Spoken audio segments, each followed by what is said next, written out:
there is one sound that was to be remembered from World War II, it was none other than the Stuka Siren.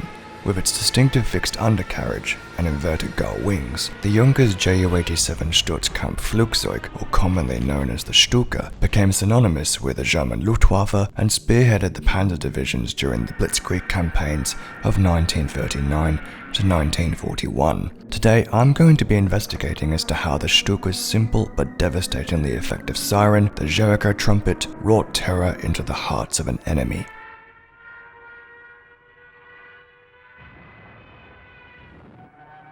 The origins of the siren can be traced back to the invasion of Poland in September 1939, and it was noticed that the morale of enemy forces was low when subjected to a dive bomber attack. To further enhance this intimidation tactic, it was suggested to install a device capable of undermining the morale of enemy infantry. Although most would credit Adolf Hitler for this decision, I firmly believe that flying World War I ace Ernst Udet, who was head of the Luftwaffe's Research and Development Office, and an advocate of the Stuka who went ahead with the production. The device was a mechanical siren driven by a special wooden propeller and fixed to the landing gear. What is most interesting is that the siren was not an integral part of the Ju-87, but only fitted when deemed suitable. Whenever the Ju-87 went into a steep dive, the increasing airflow caused the propeller to turn and channel air into the siren by the means of a slit. The air rushing through the siren is what produced the iconic screaming sound that has become associated with a Stuka dive bomber since time immemorial.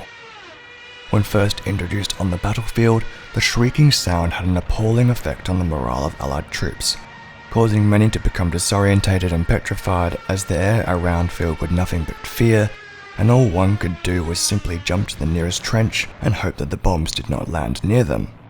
As one such French officer notes, the noise from the siren of the diving aircraft drills into your ear and tears at your nerves. You feel as though you want to scream and roar. Today, the sound of the Stuka siren no longer feels threatening to any of us, and we've become completely desensitized to it. Countless films and video games have rehashed this sound in action sequences or gameplay. However, in the recent World War II film Dunkirk, directed by Christopher Nolan, the sound design team led by Richard King created an alternative noise for the Stuka by placing an electronic siren inside an old drum. The ending result absolutely scared the hell out of me, and I think this film did a fantastic job of capturing the widespread terror of a dive bombing run.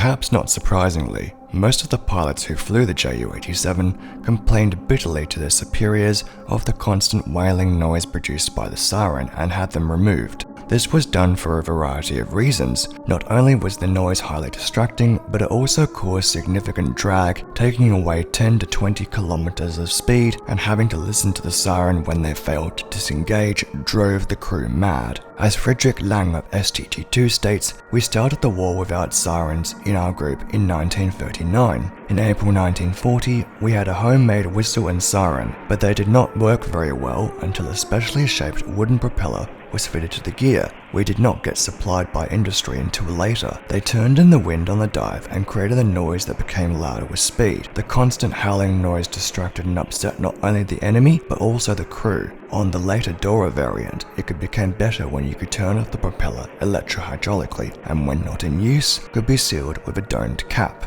Up until 1943, most pilots replaced the siren with a wind whistle to the fins of the bombs that would produce the same effect as they were falling upon their targets. In the end, for soldiers and civilians who were on the receiving end of the Stuka's dive, or simply heard the scream of its siren, the Ju-87 left an indelible impression. It was a sound they would never forget.